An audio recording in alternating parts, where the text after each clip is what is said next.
देख रहे हैं the daily show with Munir Memon. अस्सलामुअलैकुम, आप देख रहे हैं प्रोग्राम मुनीर मेमन के साथ। आज जब प्रोग्राम का हमने प्लान कर रहे थे तो इस बात का अंदाजा नहीं था कि आज प्रोग्राम करते वक्त इस खबर के साथ प्रोग्राम का आगाज करना पड़ेगा कि पेशावर पुलिस लाइन में मस्जिद में जो धमाका हुआ, खुदकुश धमाका हुआ, इस धमाके के नतीजे में अब तक की जो इतलात हैं वो गालिबन 30 लोग शहीद हो चुके हैं, जबकि जख्मियों की तादाद 150 से जायद बताई जा रही है। मलबा हटाने का काम कुछ देर पहले तक तो जारी था और अभी भी यकीन तौर पर इस हवाले से मामला जारी हैं और कहा नहीं जा सकता कि ये तमाम तर सूरत हाल को क्लियर करने में कितना वक्त लगेगा। लेकिन क्योंकि ये सवाल तो ज़रूर उठेगा कि क्या हुआ पाकिस्तान में जब हमने देखा कि एक बड़ा ऑपरेशन हुआ, उसके बाद अमन व अमान की सूरत हाल बेहतर थी, पाकिस्तान में माशी सूरत हाल भी कदरे बेहतर थी, लेकिन अब ऐसा लगता है, ऐसा महसूस होता है कि ये तमाम तर सूरत हाल यके बाद दीगरे बिगड़ती जा रही है। कोई ऐसी सूरत नज़र नहीं आती, कोई ऐसा सिरा नज़र नहीं आता जो हल की तरफ बढ़ता हुआ दिखाई दे। हर गुजरता रोज, हर गुजरता लम्हा मजीद बिगाड़ और बिगाड़ की तरफ हमें लेके जा रहा है। आखिर क्या हो रहा है और उसके पीछे जिम्मेदार कौन है? जिम्मेदारों का तयन होना बहुत जरूरी है, क्योंकि 10 माह पहले जो हुकूमत ली थी पीडीएम ने, वो इस दावे के साथ ली थी कि अवाम की मुश्किलात को कम किया जाएगा। लेकिन क्या भला इस तरीके से अवाम की मुश्किलात को कम किया जाता है? फिलहाल तो अवाम कम होती हुई नजर आ रही है। प्रोग्राम में आज गुफ्तगू करने के लिए हमारे साथ ज्वाइन करें स्टूडियोज में सीनियर सहाफ़ी तज़कियाकार जनाब जहांगीर सैयद साहब। और जहांगीर साहब, काफी भारी दिल के साथ हम कुछ देर पहले तक जब भी प्रोग्राम करने आ रहे थे, आपको उससे भी मेरी बात हुई, हमें इल्म ही नहीं था कि इस तरह की कोई सूरत हाल होगी। बल्कि आज हमें डिस्कस करना था कि इस्लामाबाद में एक बड़ा अहम दौरा है, उसके बारे में हम सोच रहे थे डिस्कस करने के, पेट्रोलियम मसनूआत के बारे में बात करने की बात हो रही थी। अपॉर्चुनिटी थी कि वो वहाँ के जो है सदर आ रहे थे, हमें कुछ नहीं खोलते, हम कुछ वो होता है बेहतर। आज कोई खबर अच्छी नजर नहीं आ रही मुझे कहीं ना कहीं, जो कुछ पेट्रोलियम प्राइसेस के बढ़ने के बाद आज जो हमने देखा, एक उम्मीद आ रही थी कि आज पीर का दिन है, शेख जायद बिन नायान आएंगे, वो आएंगे, कोई बड़े पैकेज का अनाउंस होगा, यूएई पाकिस्तान में तिजारत के हवाले से कुछ सूरत हाल बेहतर होगी। लेकिन उनका दौरा तो मुलतवी हुआ खराब मौसम की सूरत हाल की वजह से। लेकिन अब जो ये खबर आई है, जो धमाका हुआ, जहांगीर साहब, कितनी और कुर्बानी और कितनी कुर्बानी हमारी कौम देगी?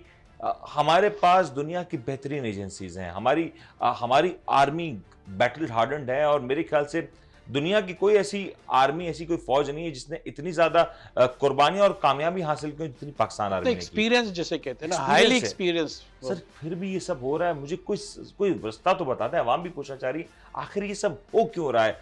कौन कंट्रोल कर रहा है और क्यों हम इसमें नाकाम हो रहे हैं? एक बार देखिए, इदारे की तो अपनी जो जिम्मेदारी है उसका एक दायरा है, और उस पर तो सवाल उठता है कि वो क्या कारकर्दगी कर रहे हैं, क्योंकि बुनियादी काम उनका है। लेकिन बुनियाद जिसे हार्ड कोर कहते हैं ना, बिल्कुल वो ये है कि यहाँ सियासत ख़त्म हो गई है, यहाँ नुमाइंदगी ख़त्म हो गई है, यहाँ धींगा मस्ती मची हुई है सियासत के नाम पर। कोई किसी को रिप्रेजेंट नहीं कर रहा, कोई उसका हल्का नहीं है, कोई इस पर किसी भी सियासतदान या सियासी पार्टी पे कोई यकीन करने को तैयार नहीं है। जिससे बंधे हुए सियासत का क्या मकसद होता है?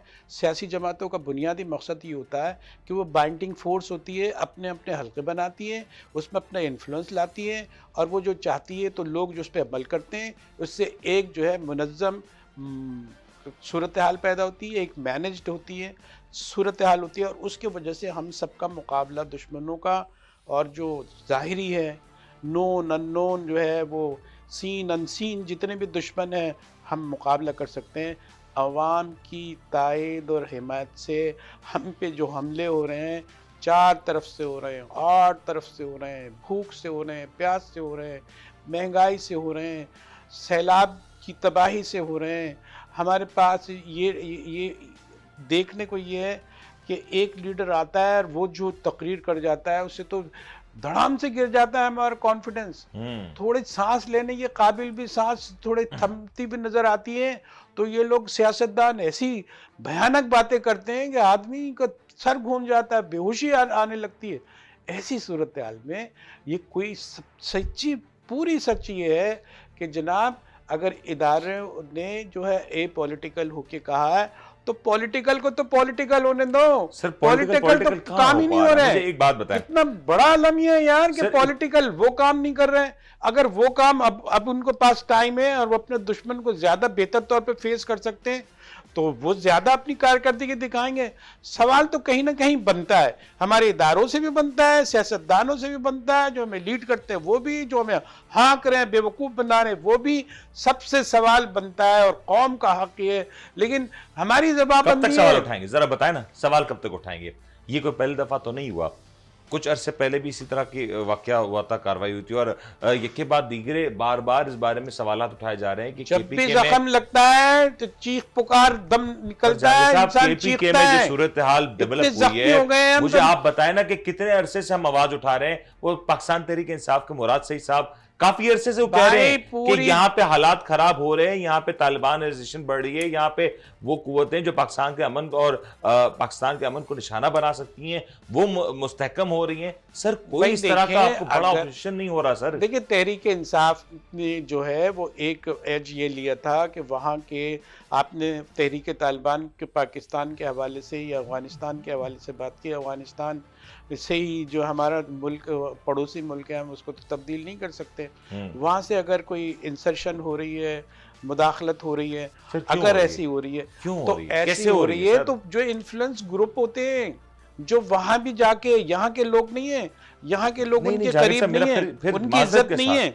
सर कुछ तो करें, कुछ तो करें, मर रहे हैं लोग यार, आप वही फलसफा बगा रहे हैं। सर मुझे ये सवाल का जवाब देते हैं, ये सारा कुछ सिर्फ हमारे लिए रह गया है? मैं दूसरे मुल्कों की बात करूं, सर वहां पे इस तरह के धमाके नहीं होते सर, इस तरह के सानिये नहीं होते सर। पाकिस्तान में और कितना लोग इस जमीन को देंगे? बोया वही तो काट रहे हो, किसमें हैरत की क्या बात है? आपने तो नहीं बोया ना? तो हमने बोया नहीं, तो हमने बुआई करने में जो तमाशे हमारे साथ हो रहे हैं सब हमारे सामने बोया गया है। हमने क्या कर लिया, हमने क्या कर लिया, किसका क्या बिगाड़ लिया? हम ही जो है पिस रहे भाई। कोई सर तो ऑपरेशन रद्दुल फसाद, ऑपरेशन ज़रबे अज़्ब, बड़े बड़े ऑपरेशन हुए, उस ऑपरेशन में टाइम कितनी रिजल्ट आया सर, और वो जो सियासतदान हीरो बन गए उसके, और क्रेडिट उनको भी गया, इदारों को भी गया।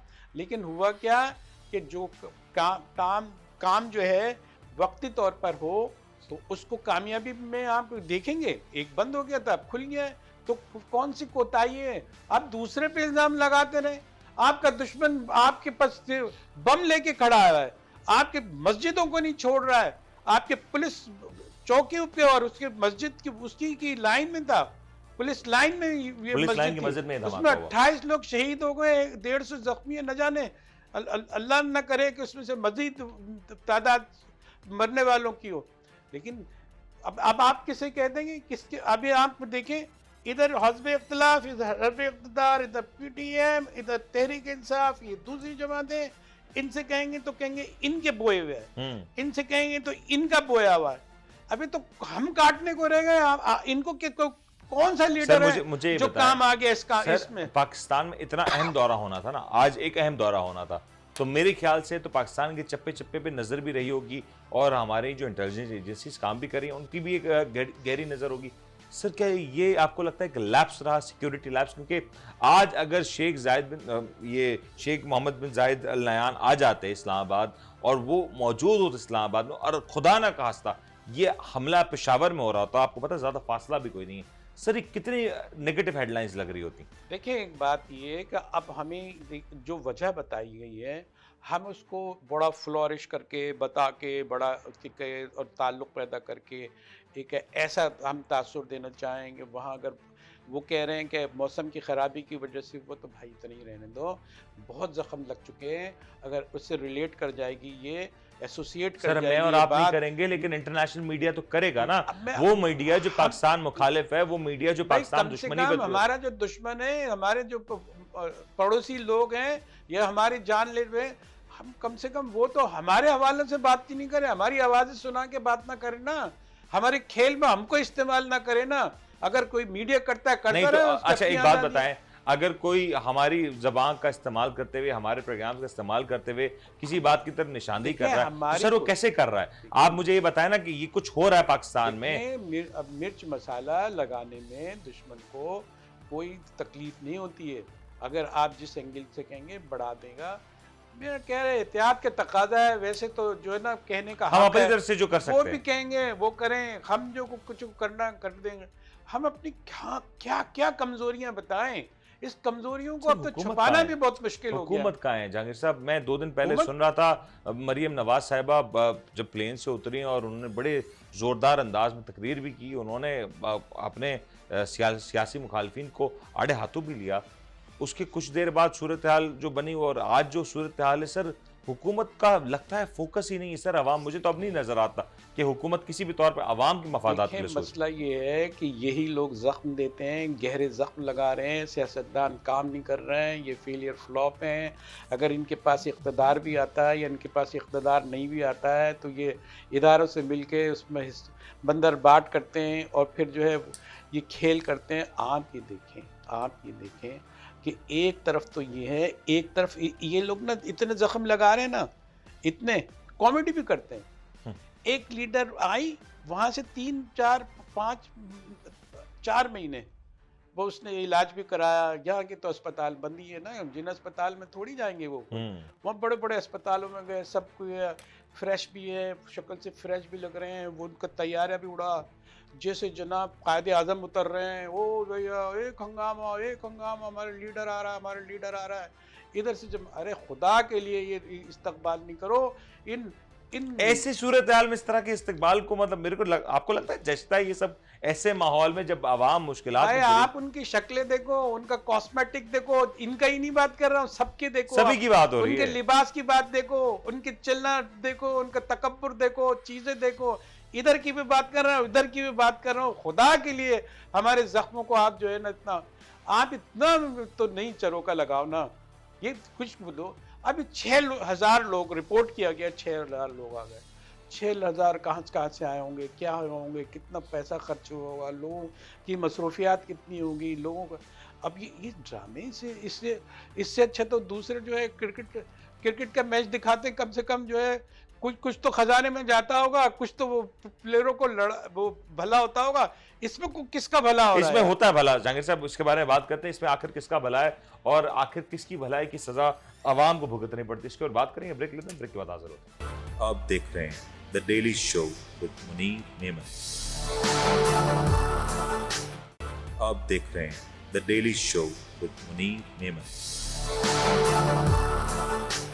प्रोग्राम में आपको एक बार फिर से खुशामदीद करते हैं। हफ्ते के रोज यकीनी तौर पे एक बड़ा इवेंट था पाकिस्तान मुस्लिम लीग नून के लिए और मुस्लिम लीग नून के कारकुनों के लिए, क्योंकि मरियम नवाज साहिबा की एक तवील अरसे बाद मुल्क में वापसी हुई और हमने देखा कि बड़ी चार्जअप नजर आई। उन्होंने खान साहब को और खान साहब की सियासत को आड़े हाथों भी लिया, लेकिन इसके बाद होता क्या है? अगले ही रोज उनकी ही वफाकी हुकूमत पेट्रोलियम मसनूआत की कीमतों में एक बड़ा इजाफा करती है और 35 रुपए के इजाफे के साथ जो पेट्रोलियम मसनूआत की कीमतें हैं उनमें इजाफा कर दिया जाता है अक्रॉस द बोर्ड। और साथ में जब मंडे के रोज जब कारोबारी हफ्ते का आगाज होता है तो ये सूरत हाल देखने में आती है कि जो डॉलर है वो फिर से बेलगाम और बेकाबू होता दिखाई देता है। और अब जो डॉलर की जो ट्रेडिंग हो रही है वो तकरीबन 167 से लेकर 169 के दरमियान इस वक्त डॉलर ट्रेड हो रहा है, यानी कि रुपए ने अपनी कदर को तेजी से खोया। पेट्रोलियम मसनूआत में एक बड़ा इजाफा, जिसके बाद आवाम की मुश्किलात में यकीनी तौर पे बहुत बड़ा इजाफा देखने में आ रहा है। और साथ में जो इसके असरात हैं आम आवाम पे और आम जिंदगी पे, आवाम की आम जिंदगी के ऊपर, उसके बारे में तो क्या ही कहना। लेकिन जहांगीर साहब, ये वापसी बड़ी इवेंटफुल रहेगी देखा जाए तो। पहले तो मैं इस धमाके की बात तो हमने कर ही ली, क्योंकि आज के दिन की जो इब्तिदा हुई वो किसी भी तौर पर अच्छी नहीं हुई। लेकिन जैसे मरियम नवाज साहिबा वापस आई तो मुस्लिम लीग नून की क़यादत ने कहीं ये नहीं सोचा कि हमें इस वक्त कम से कम एक पॉजिटिव एक्शन करना है, एक पॉजिटिव ऑप्टिक्स क्रिएट करने हैं। उन्होंने एक बड़ा पेट्रोलियम मसनूआत की कीमतों में इजाफा किया। सिक्योरिटी के मामलात में हमने देख लिया कि वो कहीं भी ग्राउंड पे नजर नहीं आते। डिप्लोमेसी की बात करें तो आज यूएई के जो सदर है उनका दौरा वो मुलतवी हो गया। एक और महाज की बात करें तो वहां पे डॉलर की कीमत में एक बार फिर से बड़ा इजाफा देखने में आया और रुपए ने अपनी कदर को एक बार फिर से तेजी से खोया। सर, इतना कुछ हो गया इतने कम वक्त में, ये तो मेरे ख्याल से दूसरे मुल्कों में तो महीनों सालों गुजर जाते हैं, इतना कुछ नहीं हो देखने में आता। देखिए, आपने ऑप्टिक्स की बात की, इनके ऑप्टिकल्स अलग हैं। ये जो इख्तिदार वाले हैं ना, ये बड़ी सुनहरे ख्वाब देखते हैं। ये इनके बैक माइंड में होता है कि लाखों लोग इन पे कुर्बान जा रहे हैं। जब ये इनका तैयारा उतरेगा तो फिर क्या एक देखने के काबिल होगा। ये भी इनका बस चलता है, इधर उधर कैमरा हो जाए तो ये भी 25 लाख का दावा कर दें, जैसे ये इमरान खान 25 लाख की बात करें और 25,000 निकाल सकें। इसी तरह के तमाशे देखें, ये कॉमेडी है और ये मुल्क की ट्रेजेडी है। कहीं जो है धमाके हो रहे हैं, अभी देखिए जलजले भी आए, खुदा न खास्ता अगर जलजला बड़ा आ जाता क्या होता। सही हम- बात। तो ये सारी चीज़ें खुदा से डरे। ये कहते हैं कि हमारी जो बचत है, बचत की पॉलिसी है, ये बचत की पॉलिसी है कि आप इतने लोगों को जमा करें, अपने घरों से निकालें, देखिए जहांगीर साहब, एयरपोर्ट पे मुझे लाएं। एक बात बता दें। इस वक्त मुस्लिम लीग नून की बात करूं या मैं ऑपोजिशन की बात करूं, तहरीक इंसाफ की बात करूं, पीपल्स पार्टी की बात करूं, तमाम सियासी जमातों की बात करूं, आपको किसी भी सियासी जमात की किसी भी रद्द अमल से ये नजर आया कि वो अवामी मफादात के लिए कुछ संजीदा हैं? 13 जमातें पीडीएम में शामिल हैं, 2 एक्टिव हैं, बाकी सारी साइलेंट हैं और उनको कोई सवाल या उनको कोई सरोकार ही नहीं है कि अवामी मफादात के मामलात के ऊपर हुकूमत क्या करती है। सर बिल्कुल खामोशी, इस खामोशी के पीछे की वजह क्या है? भाई देखें, इनकी सोने की कान अवाम नहीं है जिस पे ये नाच करें, इनकी सोने की कान इख्तिदार है। ये चाहते हैं कि ये कान इनके हाथ में आ जाए ना, फिर आप देखें और कितनी तरक्की हो जाएगी मुल्क में अगर ये लोग ज्यादा अमीर कबीर हो गए तो। अगर ये लोगों को फिक्र होती, अगर ये अवाम को नाश करते तो अवाम की खिदमत करते, ये तमाशे नहीं लगाते, एक दूसरे को नीचे दिखाने के लिए ड्रामे नहीं करते। हम कितनी, अब आप ये देखें कि अभी 28-29 लोग शहीद हो गए यार, पुलिस लाइन में शहीद हो गए। अभी आपने बताया कि डॉलर कहाँ जा रहा है, और मैं आपको बताऊं डॉलर के बारे में, डॉलर के बारे में बताऊं कि आज जो ना उसके पर खोल दिए गए हैं, उसका पर आईएमएफ के कहने पे खोल दिए गए हैं, उसकी परवाज बहुत तेजी से है। और इसको जब तक के आईएमएफ का लास्ट डे नहीं होगा, साइनिंग डे नहीं होगा, जो फाइनल नहीं होगा, जब तक तो ये बढ़ना ही बढ़ना है इनको खुश रखने के लिए। जब उनकी लेकिन जहांगीर इंक साहब, अगर खुश्क इतना होती बड़ा है बिगाड़ है और तो उसके फिर क्या बाद हो भी रहा है? गुंजाइश रखे। नहीं सर, मुझे ये बताएं, इतने बड़े बिगाड़ के बाद हो क्या रहा है सर? हुकूमत का कोई ओहदेदार सामने आए, हम तो कोई चीख जिम्मेदारी पा रहे तो हैं, ले। हम तो चीख पा रहे हैं, लोग पे सख्त तारी हो गया, अब वो एहतजाज के काबिल भी नहीं रहे। इतनी तकलीफ ये बात आपने दुरुस्त फरमाई यार, इतनी ये हैरत कैसी बातें हैं यार, वो वैसी बातें कर रहे हैं, वही पुरानी बातें कर रहे हैं कि सर पेट्रोल माजी बढ़ में गया, अगर मैं बढ़ गलत गया। नहीं हूं तो पेट्रोलियम मसनूआत की कीमतों में थोड़ा सा इजाफा होता था तो आवाम सड़कों पे होती थी। आज आपने बिल्कुल सही कहा कि आवाम पे सख्ता तारी है, इतनी मुश्किलात है आवाम के ऊपर कि वो सोच भी नहीं सकते कि इतने बड़े इजाफे के बावजूद मेंटल ट्रॉमा में है, मेंटल ट्रॉमा से निकल नहीं पा रही है, उन पे सदमा तारी है। क्या यही ट्रॉमा इन हुक्मरानों की ताकत बन रहा है? अगर ताकत, क्या बेहिसी को ये ताकत समझ रहे हैं? और सर बेहिसी को ताकत ही कहेंगे ना सर। एक बात, ये बेहिसी को उनकी ताकत है, और अगर ये बेहिसी अगर वो खबरदार होते हैं, अगर वो जाग जाते हैं तो क्या करेंगे? इसकी सियासत खतरे, इनकी सियासत तो रहेगी खतरे में, ममलिकत को खतरे में डाल रहे हैं। भाई कुछ तो फिक्र करे, फिर कॉस्मेटिक कार्रवाई भी नहीं करते ये तो। सर मैं फिर वही सवाल करूंगा, ये कॉस्मेटिक कार्रवाई की आपने बात की, आपने कहा बेहिस्सी है, मैं सारी बातें मान लेता हूं। मुझे ये बताएं कि आज किसी भी तौर पे आवाम का रिएक्शन नहीं आया। 35 रुपए अगर पेट्रोलियम मसनूआत की कीमतों में इजाफा हो रहा है, डॉलर की कदर में गुज़िश्ता चंद रोज में 40 से 50 रुपए तक का इजाफा हो चुका है, ऑलमोस्ट उसमें ज्यादा ही होना है। सर इतना बड़ा डिफरेंस आ चुका है, तारीख में इतने बड़ी तब्दीली नहीं देखी गई, इतनी तनज़्ज़ुली नहीं देखी गई, इतनी बेकदरी नहीं देखी गई। सर आवाम अभी भी खामोश है, यही ताकत है हुक्मरानों की। ये गलत है फहमी है उनको, ये खुशफहमी में मुब्तला है कि ये अब भी इनको पसंद करते हैं, ये नफरत के बीज बो जा चुके हैं, उनके पौधे उग चुके हैं, उनमें नशो ताकत आ चुकी है। ये शजर सायादार नहीं है, ये कांटेदार दरख्त बनते जा रहे हैं। इनको होश संभालना चाहिए, कि इनको होश संभालना चाहिए कि जागें, ये ड्रामे ना करें। इनके जहाज उतरे नहीं, 4 महीने के बाद आ गए तो क्या, कौन आ गया ऐसा, कौन निशान दहिंदा आ गया?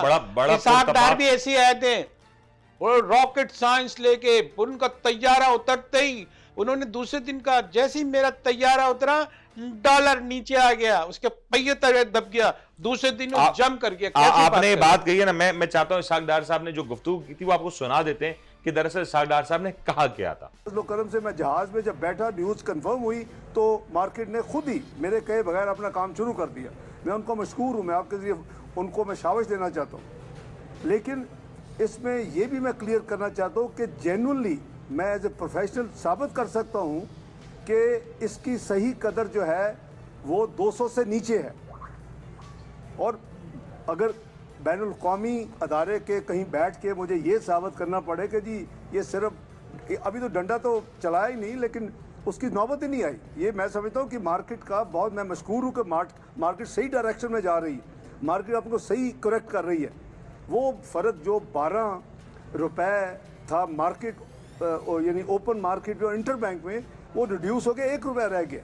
अल्हम्दुलिल्लाह पाकिस्तान के इस प्रोसेस में आज के रेट जो गालबन 222 के करीब बंद हुआ है, तो पाकिस्तान के करीबन 2600 अरब पब्लिक डेट एंड लाइबिलिटीज़ में कमी आई है, 1 रुपया वापस किए बगैर।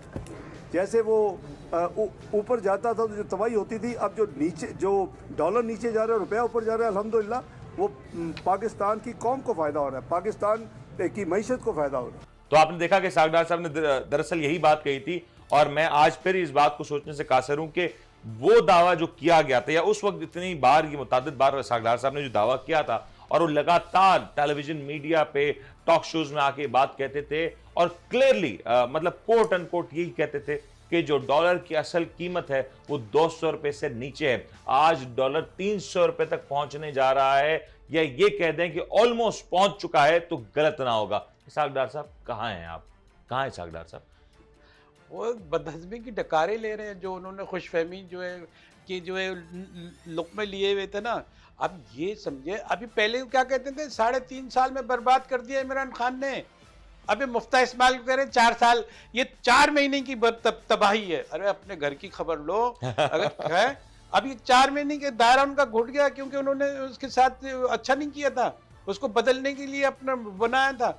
यार ये सियासत है ना, तुम अपने लोगों को छोड़ो ना, जो अपने मुखालफिन को छोड़ो ना, पाकिस्तान की कौन सी बका है, कौन से कारनामे कहते हैं कि हमारा पहला टेन्योर ऐसा था, दूसरा टेन्योर ऐसा था, और नतीजा ये देख लो। चले नतीजे के ऊपर बॉटम में क्या निकला में, ये सब आए बड़े बड़े बहुत बड़े साइंसदान आ गए, सियासी साइंसदान जिन्हें कहा जाता है। क्या है सर नतीजा मेरे ख्याल से अभी तक जो निकल रहा है वो उनके नतीजा सर आपके लिए, वो आपके लिए उनके हक में जा रहा है। सर उनके हक में जा रहा है। वो आज भी अपनी वजारतों से चिपके हुए हैं, वो आज भी अपनी सीटों से चिमटे हुए हैं, उनके हक में जा रहा है। सर के लोगों को फ्रस्ट्रेशन से बचा रहे हैं, उनकी तरफ से आवाज निकाल रहे हैं, हम चीख रहे हैं। अगर उन्होंने चीखना शुरू कर दिया तो क्या होगा? तो सर नहीं है ना, ये हुक्मरानों को इस बात का मुकम्मल यकीन है कि चाहे कुछ हो जाए ये अवाम नहीं निकलेगी, ये अवाम सवाल भी नहीं करेगी। मेरे भाई इतने मिजाज नाजुक मिजाज है कि और लोगों को तुम भड़का रहे हो। अबे मर रहे हैं वो, उनकी सांसों पर हम बात कर रहे हैं, उनकी जिंदगी के लिए बात कर रहे हैं। वो कह रहे हैं नहीं देखो इतने बुरे हालात में तुम इतने ऐसे कमेंट्स कर रहे हो। भाई जगा रहे हैं, तुम तो सुला रहे हो, तुम तो कह रहे हो आज हो जाएगा कल हो जाएगा, ये मदारी करता है। अब देखो ये वाला करतब, अब देखो ये वाला करतब। कब तक दिखाते रहोगे? कुछ करके भी दिखा दो, ये बात है ना भाई। चले कुछ होता है नहीं होता है ये तो वक्त ही साबित करेगा, लेकिन आगे चल के पाकिस्तान में क्या होने जा रहा है सियासत के मैदानों में, अभी ये सवाल है कि क्या इस तमाम तर बेयकीनी सूरत हाल का हल इलेक्शंस हो सकते हैं, या वाहिद हल इस तब का इलेक्शंस है? इसके ऊपर बात करते हैं, क्योंकि इलेक्शंस पाकिस्तान में होना और बर वक्त होना फिलहाल नजर नहीं आ रहा, इम्कानात नहीं है। और मरदमशुमारी के हवाले से हुकूमत ने एक और नया मामला तैयार कर लिया है कि मरदमशुमारी और डिजिटल मरदमशुमारी एक बार फिर होगी, और फिर से जब तमाम सूरत हाल वाज़ेह हो जाएगी, इसके बाद इंतखाबात की तरफ बढ़ा जा सकता है। ब्रेक लेते हैं, ब्रेक के बाद हाजिर होते हैं। आप देख रहे हैं the daily show with Munir Memon. आप देख रहे हैं the daily show with Munir Memon. Digital मरदमशुमारी क्या पाकिस्तान में ये नया लफ्ज़ है, और पाकिस्तान में इस लफ्ज़ के बाद सूरत हाल बेहतर हो जाएगी? यकीनी तौर पे ये कहना तो बहुत ही मुश्किल होगा कि पाकिस्तान में किसी भी इस तरह के इक़दाम के बाद कुछ सूरत हाल में बेहतरी हो जाए, लेकिन एक अहम सवाल ये है कि पाकिस्तान में जो इंतखाबात होने हैं, आम इंतखाबात की अगर हम बात करें, तो क्या वो इस डिजिटल मरदमशुमारी के मोहताज होंगे, और डिजिटल मरदमशुमारी के बगैर ये इंतखाबी अमल आगे बढ़ सकेगा या नहीं? और अगर ये सब नहीं हो सकता तो फिर दरअसल इंतखाबात होने कब हैं, और अगर वक्त पे इंतखाबी अमल नहीं होता तो इस मुल्क को, इस कौम को, इस रियासत को कितना बड़ा भुगतान इसका उठाना पड़ेगा? जानिब साहब, पाकिस्तान में इस जो सूरत हाल है, सारे का सारा अब नज़र ये आ रहा है कि मामला ठहर जाता है इंतखाबात के हवाले से। अगर इंतखाबात होते हैं, एक लॉन्ग टर्म सस्टेनेबल गवर्नमेंट आती है, क्लियर मैंडेट जिसके पास होता है, वो शायद आने वाले वक्तों के लिए बेहतर फैसला साजी कर सके। लेकिन अब सुनने में ये आ रहा है कि डिजिटल मर्दमशुमारी एक लकूना है जो जब तक पूरा नहीं हो जाता तब तक इंतखाबी अमल हो नहीं सकते। तो इंतखाबी अमल के लिए डिजिटल मर्दमशुमारी जरूरी है। इस वक्त पाकिस्तान में जो आप देखें तरजीहात को देखते हुए आपको क्या लगता है? दिलासे देकर बहलाया गया हूँ मैं, कोई ना कोई कहानी डाल देते हैं। इमरान खान आए तो उन्होंने कहा बायोमेट्रिक करवा लेते, उसके बटन जो है वो आप ही आप वो काम करने लगे उधर। ये आया डिजिटल। अबे भाई देखें, अभी तक पॉलिसी क्लियर नहीं है, लेकिन आप ये देखें एक आम आदमी क्या सोच सकता है, उसमें क्या खिला है, क्या प्रॉब्लम है। पाकिस्तान में जो लिटरेसी देखें की शरह है सर, वो तो देखें। एक देखें कि मर्दमशुमारी, डिजिटल मर्दमशुमारी के लिए ज़रूरी है कि आप उसके दरवाजे पे जाएं, देखें कौन मर गया कौन जिंदा है। और यहाँ तो रिपोर्ट ही नहीं करते, नादरा को रिपोर्ट नहीं करते, ये कितने मर गए, कितने पैदा हो गए, कितने उम्र के हद को पहुँच गए, कोई वोट डालने के काबिल हो गए, जब जिस रिपोर्ट ही नहीं है, कोई सेंसस नहीं है, और कोई जो है कोई सर्वे नहीं है, किसी चीज के मुल्क में नहीं है। Fair enough. आप कहाँ से लेंगे, कहाँ से लेंगे, क्या उठाएंगे, किस पे भरोसा करेंगे? कल ये कहेंगे कि साहब वहां तो वो जिसकी आबादी 1.5 करोड़ दिखाई गई है, जहां जिसके डिजिटल सिस्टम में 1.5 करोड़ डाल दी गई हो, वहां 3 करोड़ कहाँ के वोट कहाँ से आ जाएंगे? अब कहाँ से इसको आप करोगे, वेरीफाई करोगे? ये अहमकाना बातें, डिजिटल की कहानी है। अब इसको समझो, इस रॉकेट साइंस को समझो कि ये क्या है, इसमें फायदे क्या है। इसमें 6 महीने ये डिबेट में निकाल देंगे। आप कुछ कह रहे होगे, सिर्फ निकालना ही तो है ना। असल मकसद डिजिटल मर्दमशुमारी तो नहीं है, आप भी समझते हैं कि असल मकसद क्या है। यार डिले टैक्टिस है, यार डिले टैक्टिस है, हर चीज को अपने मफाद में बढ़ाना है। लेकिन जंग से एक सवाल है, फिर से बड़ा सीधा सवाल, अगर इस वक्त अवामी तौर पे नजर आ रहा है कि हुकूमत से मामला उस अंदाज से नहीं संभाले जा रहे, सर एक अच्छा रास्ता है इंतखाबी अमल का, सर क्यों नहीं चल जाते इंतखाबात की तरफ? देखें ये बात आगे थोड़ी एडवांस बात हो जाएगी, लेकिन एहतियात के साथ ये कहा जाता है कि इन सियासतदान जो है ना हमारे, इनके पास इतनी फहम नहीं है कि ये इलेक्शन को करवा सकें।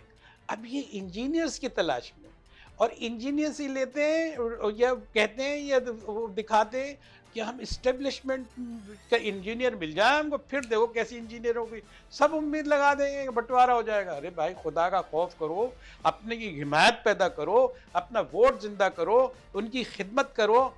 आज मैं कल देख रहा था एक प्रोग्राम में कि ये जो सैलाब ज़दगान है ना, इनकी चीज़ें चुरा के जो है वो बेची जा रही थी, और वो भी कौन से डिप्टी कमिश्नर का पहली दफा तो नहीं हुआ पाकिस्तान में। इमदादी सामान की क्या सूरत हाल होती है? देखें आज तो अलमियत ताजा कर ले, आज मातम ताजा कर ले।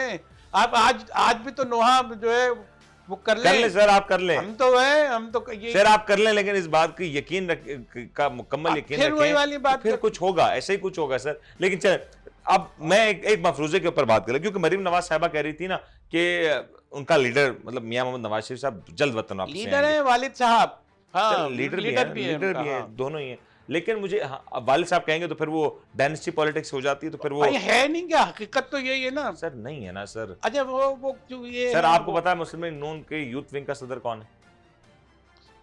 कैप्टन सफदर। चाचा, अच्छा उनके सर अब यूथ विंग का सदर एक 60 साल का आदमी हो सकता है। कैप्टन भाई, कैप्टन पे रिटायर्ड कैप्टन, यकीन तौर पर फिटनेस के एतबार से बेहतरीन नवाज शरीफ के मुखालफत क्यों करेंगे भाई? नहीं, 30 साल उन्होंने इख्तिदार में, बिल्कुल सही, बिल्कुल सही। और ये कई उनकी आप उनकी हिमायत की बातें से खिदमत है, उनकी चर्चे हो रहे हैं, उनके रिकॉर्ड लग रहे हैं। 3.5 साल में इन्होंने वो कारनामे दिखा दिए। ये पीटीआई वालों ने जिस पे पूरा नाश करता है, दुनिया का मीडिया जो है कह रहा है इससे बड़ा तो खिदमत कोई कर ही नहीं सका। अभी तो कहाँ चली गई वो सर? वो खिदमत चले, नताज कहाँ चले गए? चले वो नताज। आज हालात हमारे मुल्क की कहाँ हो गई है, या हम हंस नहीं रहे, दिल रो रहा है हमारा। अच्छा चले जाकिर साहब, मुझे ये बता देना, अब ये मियां साहब की वापसी का भी शोर है, और कहीं ना कहीं मुस्लिम लीग नून के लिए एक बड़ा एक प्ले कार्ड, ट्रम्प कार्ड है ना ये, कि मियां साहब वापस आएंगे। भैया मेरे सवाल भाई साहब मुझसे तवक्का नहीं रखे, हमेशा ये कहते ना, अगर वो मेरा हाथ समझे ना छोड़ देता, मैं उसकी कमर तोड़ देता। अब ये फेल हुई, वो फेल हो गए इसहाक डार, अब जो है ना वो आ गई नई नई कॉपी, शर्त नई कॉपी फिल्म में होती ना, नए हीरो ना आता है, वो नई कॉपी नए एडिशन के साथ वो आ गई, अब वो आ गई, अभी वो भी आ जाएंगे। अबे भाई वो सर, मेरा सवाल लीडर तो बाहर रहकर भी लीडर होता है सर, क्या की लीडरी है सर। सर जो लीडर होता है फिर वो बाहर ही नहीं रहता ना सर, वो या तो फिर अंदर रहता है, वो ज्यादा बेहतर उसके लिए सूट नहीं, वो अंदर रह चुके हैं, वो उनको वो उसका तजर्बा है, उसके उनके नाम पर रखा हुआ है, वो जेलों में गए भाई। अच्छा सही है, बिल्कुल गए होंगे। अब मेरा सवाल है मुकम्मल होने दे। और इसके भी इमरान खान को भी तो देखें, ये कह रहे हैं मुझे भी तो जेल में जाना है और मैं तो भारी पड़ जाऊंगा। चले वो भारी पड़ते हैं नहीं, लेकिन मेरा एक सवाल है, ऐसी परफॉर्मेंस के बाद, इस कारकर्दगी के बाद, आपको लगता है कि मरियम नवाज साहिबा को दरअसल पाकिस्तान क्योंकि आ गई हैं तो आवाम में जरा जाना चाहिए और आवाम से जरा एक इंटरेक्शन करना चाहिए ताकि उनको जमीनी हकाइक का पता चले। और मियां मोहम्मद नवाज शरीफ साहब जब वतन वापसी आएंगे तो अभी जो डॉलर की सूरत हाल है, तकरीबन मेरे ख्याल से जब तक वो आ जाएंगे, अगर 1-2 दिन भी लगते हैं तो मेरे ख्याल से 350 का तो डॉलर हो ही गया है, तो वो आवाम में खिलाफ नहीं है। ये सारे के सारे जमीनी हकायक 30 साल की हुकूमत में और 75 साल की पाकिस्तान की उम्र में इनको जमीनी हकायक ही नहीं मालूम है आज तक। सर तब्दील हो रहे हैं ना, इधर के एमक्यूएम के फलां के किसी को मालूम ही नहीं है। सब ऐसे जैसे अभी उतरे, अभी जहाज से किसी और मुल्क से उतरे और ये देख रहे हैं इसकी जमीन कच्ची है पक्की है, इसमें मदनियात क्या है, कुछ नहीं, किसी को कुछ मालूम नहीं है। भाई साहब ऐसा नहीं होता सर, आप समझते नहीं। अभी हम नहीं जब समझते, से डार साहब आए सूरत हाल में बेहतरी हुई है, एक बड़ी तब्दीली हुई है। तो किसका नाम ले रहे हैं? इसहाक डार साहब। गुड भाई, बड़ी आप भी ऐसे रोशन जमीर हैं कि आप उनकी सर डॉलर में बेहतरी नहीं हुई, डॉलर की कदरें बेहतरी नहीं हुई, अभी डॉलर के लिए तो बेहतरी हुई ना सर। भाई डॉलर अगर जो बाहर जा रहा हो और उस तरफ भी जो है वो हमारे पाकिस्तानी हो और वो कैच कर रहे हो तो भैया तो बेहतरी तो है। डॉलर जो बाहर जा रहा है उस तरफ भी हमारे पाकिस्तानी, आप इस बात का भी आप तो फिर तो अच्छी बात है ना भाई, ये तो आपको अंदाजा होना चाहिए कि उस तरफ कौन से वाले पाकिस्तानी है। कोई भी हो भैया, आप ये तो कहते हैं पाकिस्तानी इधर से जा रहा है तो क्या है उधर तो मुझे आखिरी सवाल का जवाब देने में वक्त भी खत्म हो रहा है। ऐसी सूरत में हाल में आपको लग रहा है इंतखाबात होते हैं जल्द बवक्त या वक्त से कुछ पहले? देखें एक बात ये, जैसे हालात ये इनको कोई चीज में फायदा नजर आएगा ना, वैसे ही ये दूसरे दिन कर लेंगे। अभी इनकी मैथमेटिक जो है ना जमी नहीं है, इनको फायदा होगा कि यार एक हफ्ते में करा दें, सब ठीक हो जाएंगी चीजें। ये इशारे के इंतजार में ये 1 साल भाई, मैंने तो कहा कि इनकी आदत पड़ गई है कि इंजीनियर्स इनको चाहिए होते हैं, ये खुद के अपनी अभी और इंजीनियर्स ने आखिरी वक्त में दगा दे दिया तो बोले इंजीनियर्स मिल ही नहीं रहा ना, दगा तो जब चले मिल गए मैं कहूँ कि वक्ती तौर पे ये भाई दगा के भी इनको बड़ा तजर्बा है, दगा उठाने का भी और दगा देने का भी। अबे भाई अच्छा, फिर वो वोट को इज्जत दो का मामला भी आ जाता है। अबे भाई देखें, एक आदमी से मैंने पूछा यार वोट को इज्जत दो कैसा नाम रहा है, वो कह रहा है वोट को इज्जत दो, वोटर को इज्जत न दो।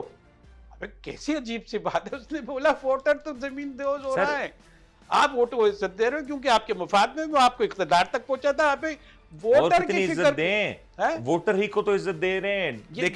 देखें रुपए की कदर में लगातार कमी किसके लिए? वोटर के लिए। सर पेट्रोलियम मसनूआत की कीमतों में इजाफा किसके लिए किया? सर वोटर के लिए किया। देखें आप कल तक जिस पेट्रोल को हकीर समझ रहे थे ना, आज वो महंगा हुआ तो आपको उसी कदर में इजाफा लगा ना। सर वोटर को इज्जत दी सर, अब आप ये नाजायज कर रहे हैं। आप ये कहना चाह रहे हैं, मैं आपकी तरफ से बोल देता हूँ, आप अच्छी बातें कर रहे हैं, क्यों मैं भी क्यों ना आपकी तरफ बातें करूं।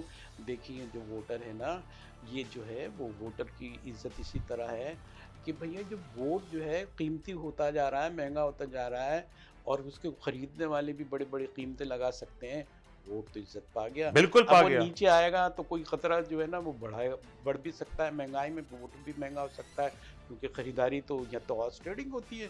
मिल रहा है, देखें वोट को इज्जत मिल रही है ना। अभी देखें पंजाब असेंबली में वोट को इज्जत मिली, केपी की असेंबली के मामला था उसमें वोट को इज्जत मिली, वफाकी हुकूमत का मामला था वोट को इज्जत मिली। को इज्जत कितनी मिली मालूम है? उनसे इख्तियार ले लिया उन्हीं लोगों ने जिन्होंने बैठाया था। वो कह रहे हैं 1 साल तक के लिए मैंने लिया था लाइसेंस, ये आ गए 2 महीने में एक्सपायर हो गया। और वो जो है ना वो आ गए तो जनाब उन्होंने कर दिया। अगर पहले ही वो गिरफ्तार हो जाते तो यूं हो जाता, फिर माफी भी मांग ठीक हो गया जाएंगे। अब क्योंकि दिलचस्प मुल्क है, दिलचस्प है। अब नतीजा निकला नहीं, लेकिन जाते जाते एक बार फिर से अफसोस का इजहार ही कर सकते हैं कि जो कुछ हो रहा है उसके ऊपर अफसोस ही किया जा सकता है, लेकिन एक बात है उसको फरामोश नहीं किया जा सकता। सारी बातें अपनी जगह पे। आज ये जो दहशतगर्दी का हमला हुआ, दहशतगर्दी का वाकया हुआ, ये जो इन्ना सान्या लिल्लाहि व हुआ, इन्ना इलैहि राजिऊन। इस तमाम तर सूरत हाल के ऊपर कहीं भी कोई समझौता नहीं होगा। महंगाई कर दी, ठीक है, मामलात खराब है, मईशत बिगड़ रही है, सूरत हाल तेजी से खराब हो रही है, ये सारी बातें अपनी जगह पर, कहीं ना कहीं ये कड़वा खूंट अवाम पी भी लेगी, लेकिन दहशतगर्दी, इस तरह के वाकयात सान्यात के लिए हम अब तैयार नहीं हैं। हमारे इदारों को, बिलखुसूस उन इदारों को जिनसे अवाम की उम्मीदें वाबस्ता हैं, मैं फिर दोहरा दूं, हमारे वो इदारे जिनसे अवाम की उम्मीदें वाबस्ता हैं या माजी में वाबस्ता रही हैं, उनको अब अपना किरदार अदा करना होगा। इस चुप के रोजे को तोड़ना होगा और आगे आके इन तमाम तर सूरत हाल के ऊपर कम से कम जरूर काबू पाना होगा, क्योंकि अब हम अपने प्यारों की जानें और नहीं देंगे। सर 2 मिनट मैं ले लूंगा। जिस तरह आपने एक स्टेटमेंट जारी किया ना, बहुत खूबसूरत सा आपने फॉर्म फ्रेम नहीं किया, फ्रेज किया है आपने, गुफ्तगू फ्रेज किया। मैं भी कोशिश करता हूँ। देखिए, सबसे पहले ये है कि हमें ये सोचना चाहिए कि जितने मसाइल हैं, हम बम धमाके भी हो रहे हैं, दुश्मन समझ रहे हैं हम कमज़ोर तर हो गए तो ले आखिरी धक्का और दे दो, लेकिन हमें कौम के तौर पर हमें ये देखना चाहिए कि इस मुल्क को हमें ही बचाना है। बिल्कुल, और हमें बचाने के लिए जो कुछ करना है, हमें इन्हीं सियासतदानों से जो बाज रहे हैं और जो खेल रहे हैं और रस्साकशी कर रहे हैं और मुल्क को कमज़ोर कर रहे हैं, इनको पकड़ना है, पकड़ के मजबूती से एहतजाज करना है और उनसे कहना है कि इलेक्शन कराएं, वोट को इज्जत दो का मतलब है वोटर को भी इज्जत दो, उसको खरीद के ना लाओ, उसको जो है उसको ये यकीन दिलाओ कि पाकिस्तान जिंदाबाद है और ये इसको आप ख़त्म नहीं कर सकते। और इसके लिए ज़रूरी है कि जो पॉलिसी है, ये कहानी किस्से नहीं होनी चाहिए, इस तरह इस्तकबाल नहीं होना चाहिए भाई साहब।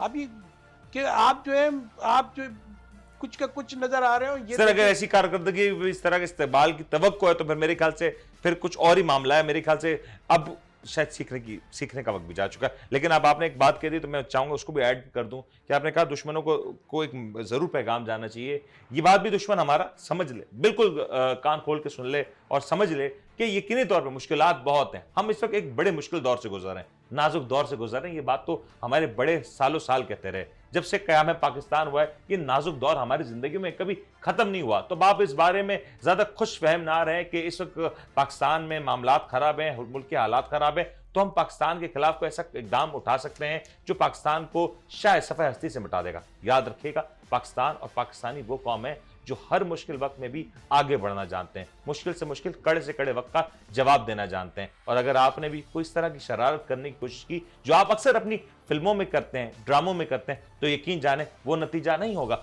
जो आपको अपनी फिल्मों में नजर आता है, वो नतीजा होगा जो आपको 27 फरवरी को दिखाया गया था। हमारी अपनी कौम है, हमारे अपने सियासतदान है और हमारी अपनी अफवाज है, हमारे अपने इदारे हैं। गिला है तो उनसे है, गिला होगा तो उनसे होगा, मोहब्बत होगी तो उनसे होगी, लेकिन जहां बात होगी पाकिस्तान की, वहां पे हम एकजुट हैं, वहां पे हम एक जान हैं, वहां पे एक दीवार है, एक शीशा पिलाई दीवार है, जिसको आप कभी तस्खीर कर नहीं पाएंगे। तो सोचने की और इस बारे में ख्वाब देखने की कोशिश मत कीजिएगा। अपना ख्याल रखिएगा। पाकिस्तान जिंदाबाद। पाकिस्तान जिंदाबाद।